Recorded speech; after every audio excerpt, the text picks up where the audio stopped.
বন্ধু এনে মিষ্টি ধর, আমার ছেলে রাকিব এসএসসিতে আজকে A+ পাইছে।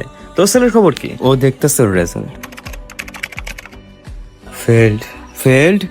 বাবা তোমার তো ভবিষ্যতে শেষ হয়ে গেল। আমার ছেলে যদি ফেল যাইতো আমি তো হার্ট অ্যাটাক করে মরে যাইতাম। বাবা তুই ফটোগ্রাফার হইতে চাইছিলি না? ভালোই হয়েছে ফেল গিয়ে। এই ধুলো পোড়া ক্যামেরাটা এখন সুন্দরভাবে কাজে লাগাতে পারবি।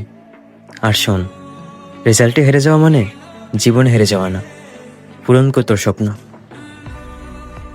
দেশের শীর্ষ ফটোগ্রাফারদের মধ্যে আপনি একজন। আপনার এই সফলতায় কার অবদান বেশি? বাবা, আমার বাবা। তিনি প্রমাণ করে দিছেন, বাবা যখন সন্তানের পাশে থাকে তখন ওই সন্তান পুরো দুনিয়া জয় করতে পারে।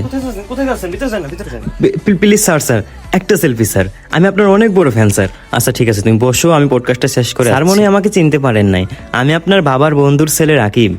হ্যাঁ হ্যাঁ চিনতে পারছি। তো তুমি কি করছো এখন? এই চ্যানেলে আইটি ডিপার্টমেন্টে ছোটখাটো একটা জব করি স্যার। আমি না আপনার বাবার মতো হতে চাই। Best of luck.